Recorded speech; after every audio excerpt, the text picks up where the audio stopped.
Explosión en el corazón del frente. Y es que las dos principales fuerzas armadas de la resistencia de Palestina acaban de ejecutar una operación conjunta que sacudió el norte de Gaza. Por supuesto, los soldados de Israel cayeron bajo las bombas y los proyectiles. Veamos de qué se trata la siguiente nota que vamos a analizar. Paliza histórica. Gaza se ha convertido en un patíbulo para la tropa de Israel. Los tanques Merkava, símbolo de la supremacía militar israelí, terminaron hechos trizas bajo la metralla precisa de las brigadas Al-Qassam y Al-Quds. 3 blindados fueron emboscados y volaron por los aires con explosivos palestinos. Un soldado israelí cayó abatido por francotiradores sobre el propio acero de su tanque, ante la mirada atónita de sus compañeros. No hubo respiro. Al sur, proyectiles de morteros impactaron centros de mando israelíes y vehículos blindados quedaron reducidos a chatarra en Jan Yunis. Mientras las tropas israelíes retrocedían entre fuego y pánico, desde Italia zarpaba el Kandala, desafiando el bloqueo y sumando presión internacional al asedio. Los detalles a continuación. ¿Qué tal, amigos de Prensa Alternativa? Un gusto saludarle. De inmediato comenzamos con este reporte. Para ellos le damos la bienvenida a nuestra compañera y amiga Nancy Vargas. Bueno, Nancy, ¿cómo estás? Sigue la batalla en Medio Oriente, Palestina no se rinde y siguen los ataques certeros que están haciendo caer a los soldados de Israel. Sí, así es, mire Luis. Saludos para ti, saludos para todos los usuarios que nos acompañan. Bueno, vemos cómo entonces se va coordinando eh, todo el eje de resistencia para poder dar respuesta y poder asestar estos golpes a pesar de la supremacía que se intenta vender y que intenta demostrar a diario en el terreno el régimen de Tel Aviv, pues entonces también se va fortaleciendo la organización de todo el eje de resistencia para poder dar respuesta en un escenario tan complejo como el actual, ¿no? Entonces vemos esta respuesta por parte de Hamas y de la Yihad Islámica lanzando operaciones, coordinándose para poder asestar estos golpes. Y a esto pues habría que sumarle también lo que hace Yemen, esto en el lado militar, también se va moviendo entonces el lado diplomático, pero en términos militares, pues estas bajas que les vamos reseñando diariamente.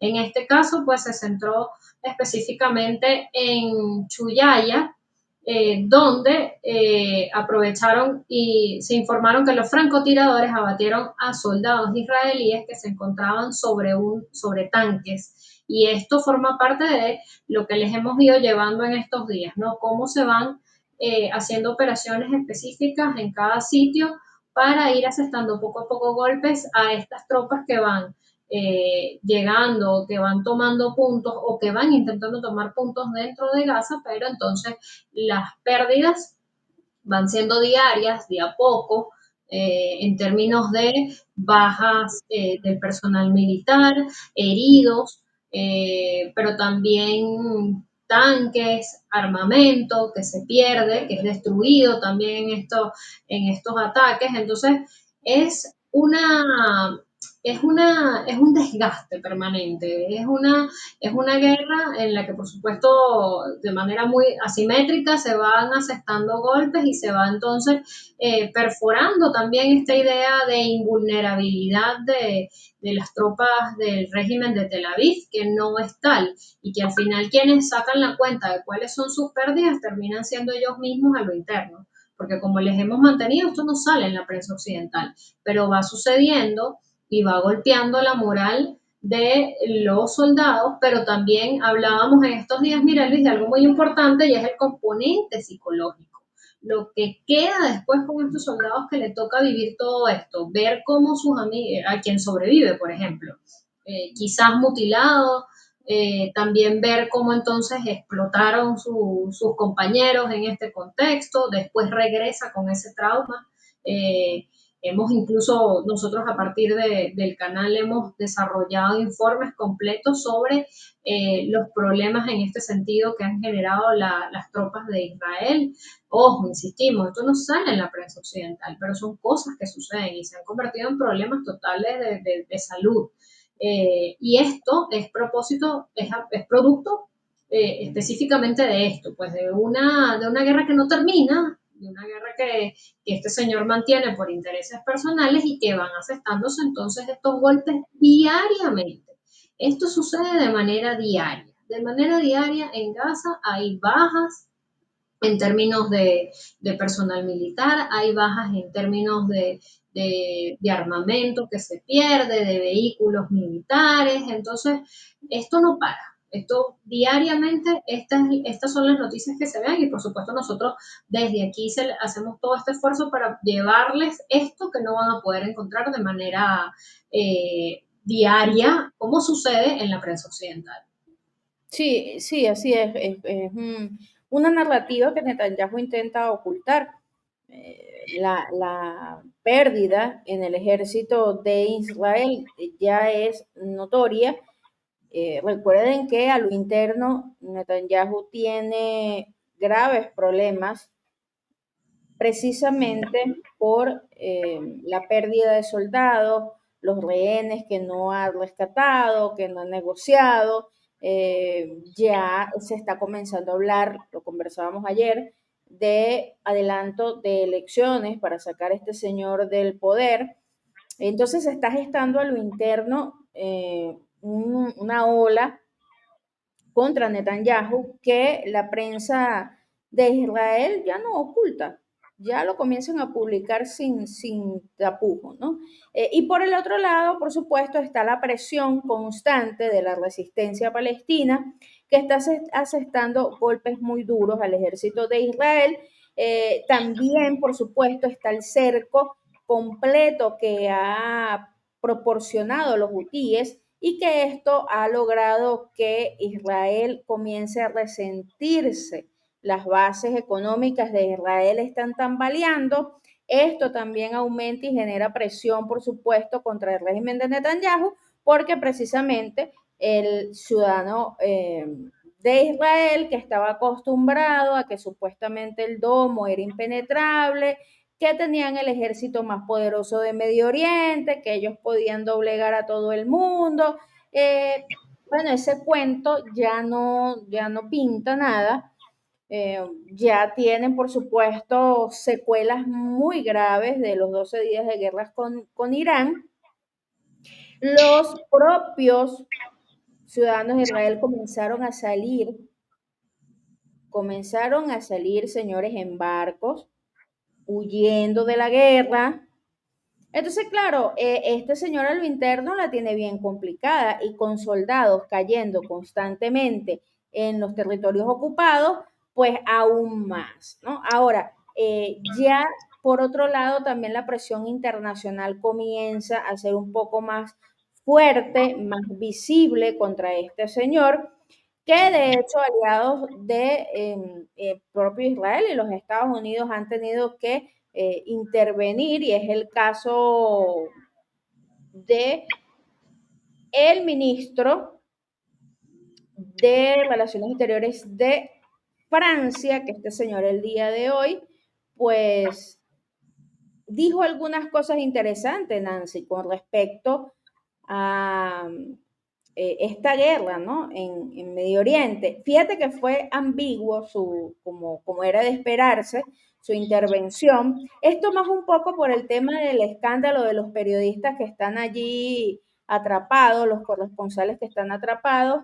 Está exigiendo al régimen de Netanyahu que deje hacer el relevo de la prensa, de los corresponsales de guerra, que permita sacar a los corresponsales que están en Gaza y que permita la entrada a la prensa internacional para registrar lo que verdaderamente está pasando allí. Bueno, habla el tema de la hambruna, habla el tema muy ambiguo, pero toca el tema de la destrucción masiva que hay en Gaza, pero ya que a este señor le toque salir y aceptar que el régimen de Netanyahu está cometiendo crímenes en Gaza. Ya esto es un avance y digamos que no nos los esperábamos, porque, bueno, siendo Francia un aliado de Donald Trump que quiere, a como de lugar, acabar con los rusos y seguir con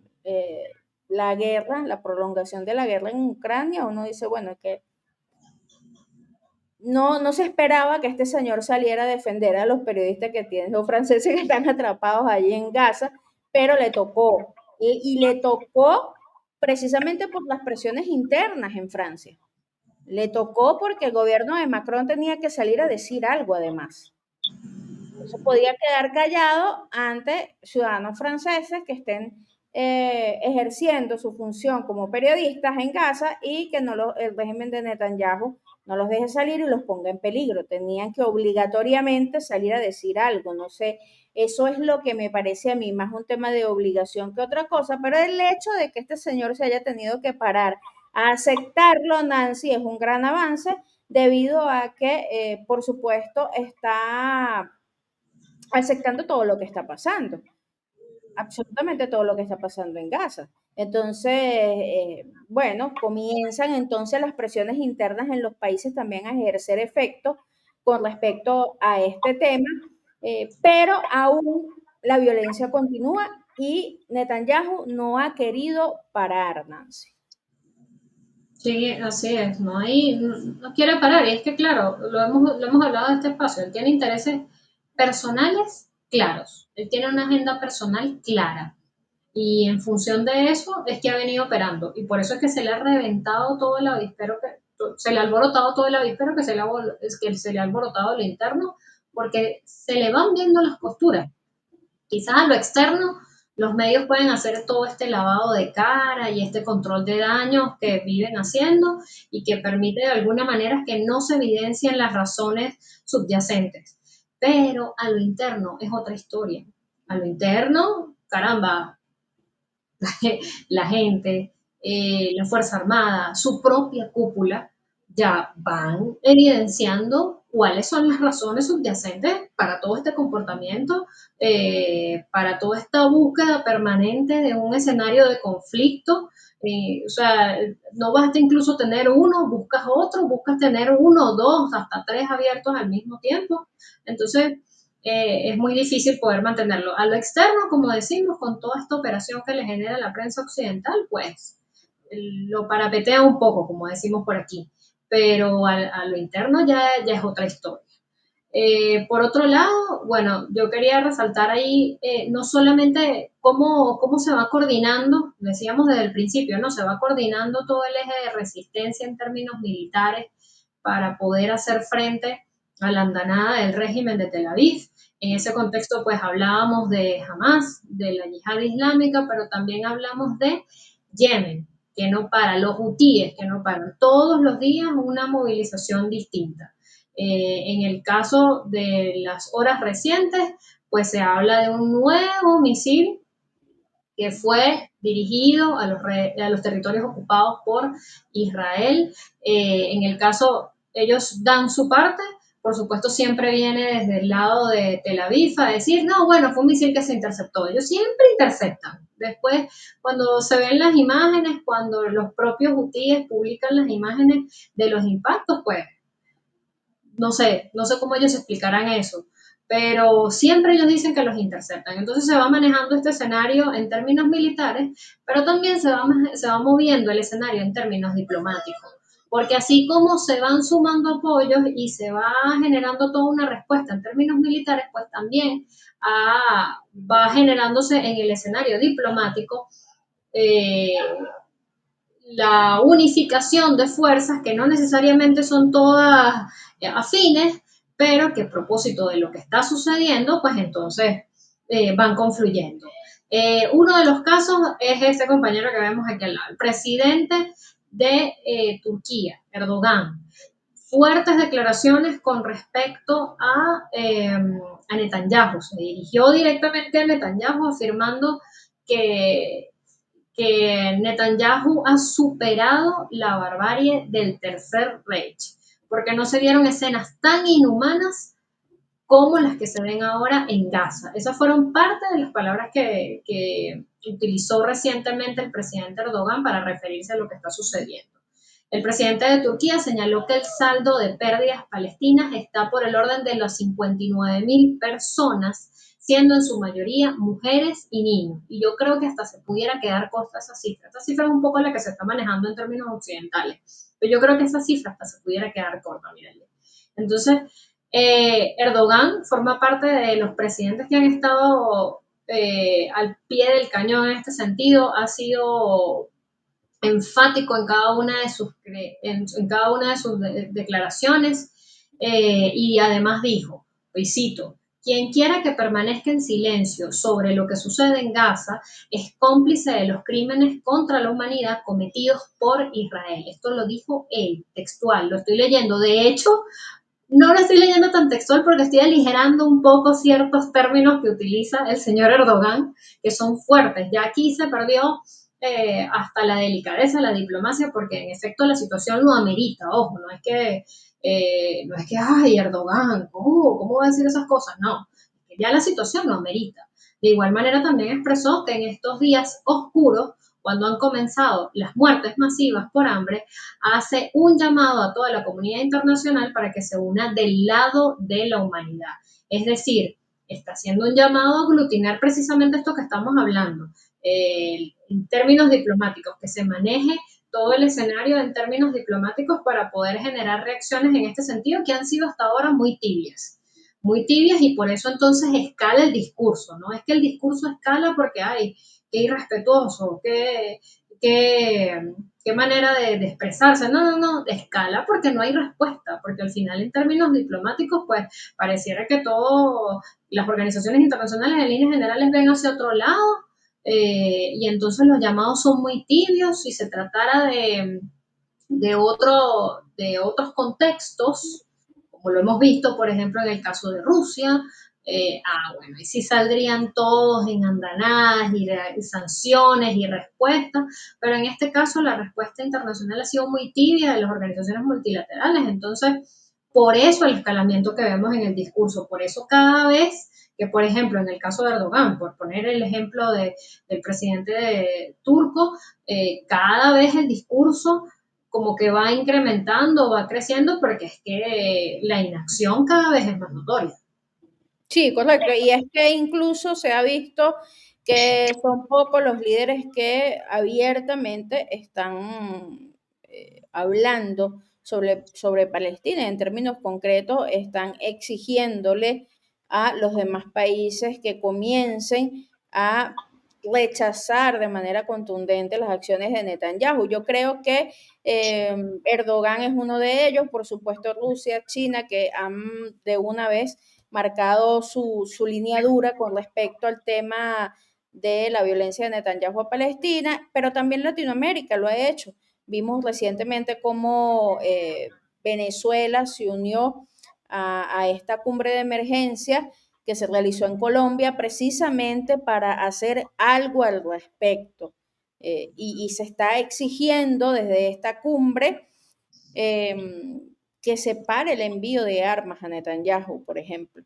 Entonces, pero en términos concretos, ya están exigiendo algo más, Nancy, porque es necesario. Lamentablemente las pérdidas de niños por hambre están sobrepasando todos los límites, las imágenes son aterradoras, solo de verlo, ver las imágenes, bueno, perturba muchísimo, todo lo que está pasando es completamente inhumano, es un grave delito de lesa humanidad, son crímenes de guerra y los países, los aliados occidentales de Donald Trump, de Estados Unidos, de Netanyahu, lo siguen apoyando a como de lugar. Entonces, yo creo que estas acciones contundentes como la del presidente turco son muy importantes en este contexto y en este momento. Y aún más con los discursos violentos que siguen saliendo de Israel, porque el día de hoy, nada más y nada menos, el jefe del Estado Mayor del Ejército de Israel, el señor Eyal Samir, en una reunión ampliada para evaluar la situación en múltiples frentes de los territorios ocupados. Bueno, hoy, Nancy, que son básicamente una confirmación que Israel va a continuar la violencia en Medio Oriente en pleno, ¿no? En la primera evaluación integral que hace este señor en 2 años, bueno, él celebró una reunión a todo dar, diciendo que, bueno, Israel había ganado en múltiples escenarios. Además, dijo que la situación operativa de inteligencia estratégica en todos los ámbitos de las fronteras hacia el corazón, desde la frontera de Israel hacia el corazón de Medio Oriente, incluido Irán, Siria, Líbano y la Franja de Gaza, se toman como una victoria para Israel y algo que es que hay que tenerle mucho ojo es que este señor dijo que la batalla en Gaza, a pesar de que es una de las más complejas, no ha terminado, así como tampoco ha terminado la guerra contra Irán. O sea, este señor lo está diciendo claro y tácito. O sea, este señor está diciendo que Israel va a continuar con la violencia en Medio Oriente, que va a continuar la guerra contra Gaza y que va a continuar la guerra contra Irán, así sin pelos en la lengua. Entonces, esto no, más que una declaración, es una advertencia ya hacia, a, bueno, hacia Medio Oriente en pleno, porque esto atañe a todos los países de Medio Oriente que deberían, y esto es algo que Irán lo ha exigido, que lo ha exigido jamás también, que lo ha exigido los palestinos, los yemení también lo han exigido. Oye, que los países de Medio Oriente comiencen a poner una postura dura contra la violencia en su región y sobre todo a parar a Netanyahu. Y yo creo que en vista a estas declaraciones de este señor el día de hoy, yo creo que queda más que claro que el único plan, el único y el absoluto plan que tiene Netanyahu es continuar con la guerra hasta sus últimas consecuencias y encender otra vez la guerra directa contra Irán. O sea, esos son los objetivos claros de Netanyahu, por lo menos dicho por su propio jefe, ¿no? Del ejército, del Estado Mayor, que estaba allí, bueno, vociferando las supuestas victorias de Israel, pero además diciendo concretamente que iban por Irán. Sí, con respecto a eso hay dos elementos que yo quería agregar.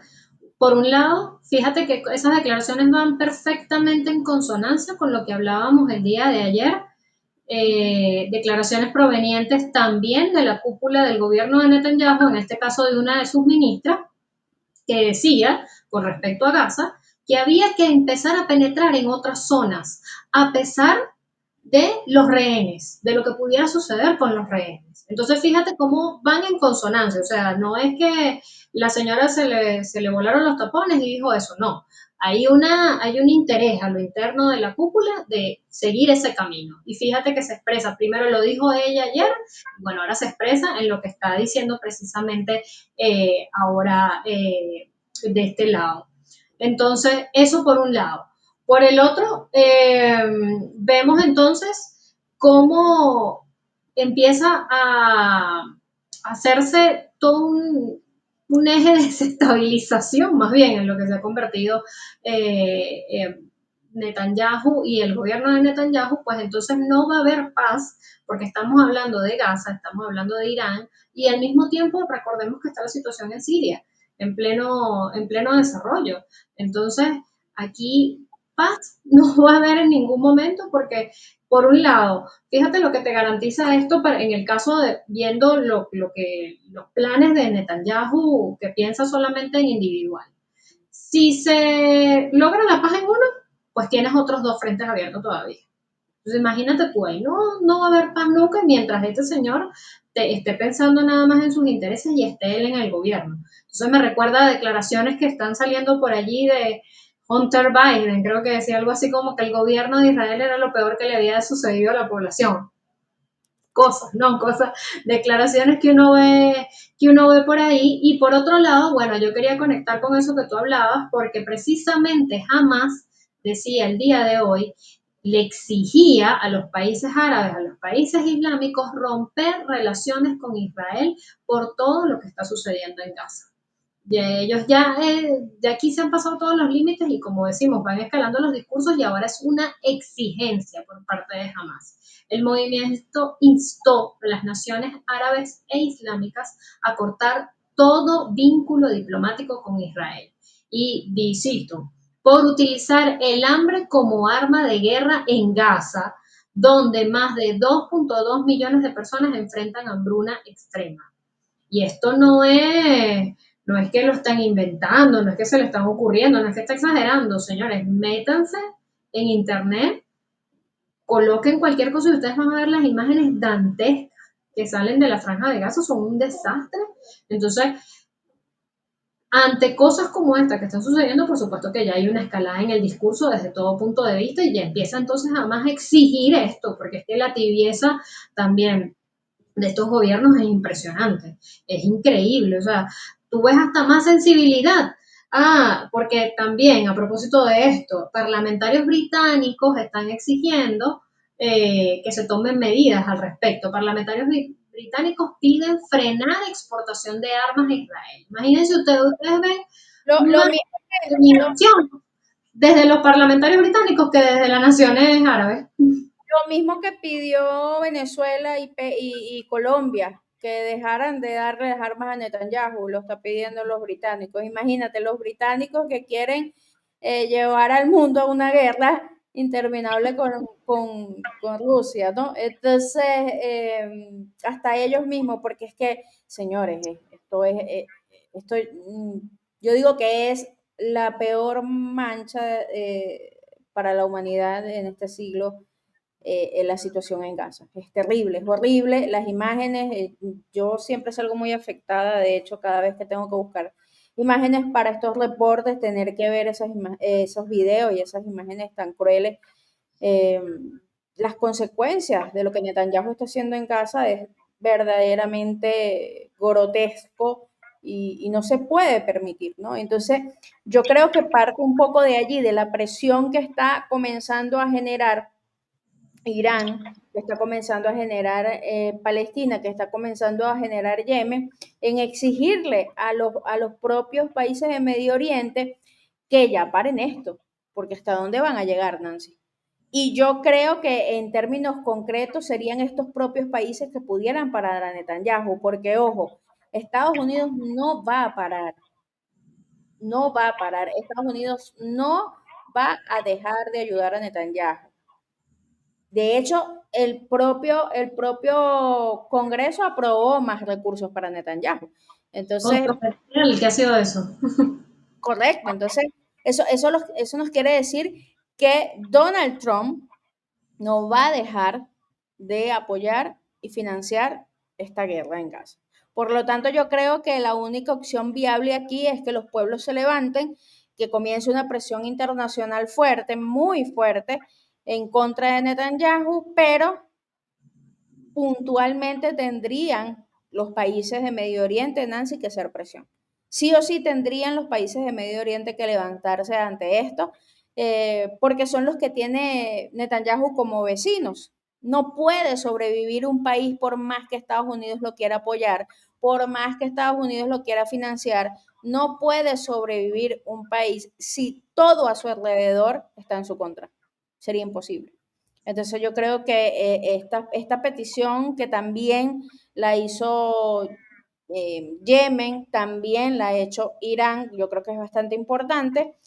Y lo otro es lo que está haciendo Erdogan, porque la reacción de Erdogan cuando Israel atacó Siria en estos últimos días fue precisamente sacar un comunicado conjunto con otros países de la región para presionar a Netanyahu. Y yo creo que los tiros van por ahí, si es que los países de Medio Oriente no quieren terminar con su región destruida, porque bueno, ahorita es Palestina, ahorita es Siria, Líbano, Yemen, Irán. Entonces, bueno, pero ¿quién dice que Netanyahu después no quiera ir por otros países, no? ¿O quién dice que Netanyahu desate una guerra mucho más cruenta en Medio Oriente? Y eso no le conviene a nadie, creo yo, Nancy. Así es, solo le conviene a él, por eso está metido en esa agenda espantosa en la que solo obedece a sus intereses y que incluso lo resquebraja a lo interno.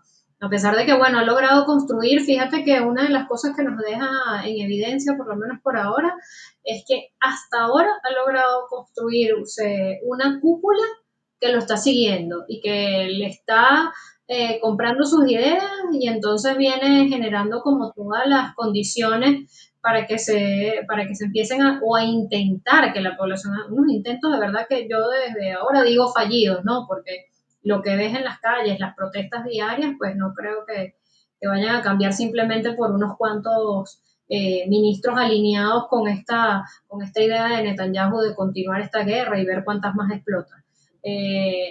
Veremos qué pasa en los próximos días. Parece que, o sea, con Netanyahu al frente, pues no parece haber un final para ninguna de estas cosas, a pesar de que, bueno, se habla de posibles negociaciones con respecto al tema Gaza.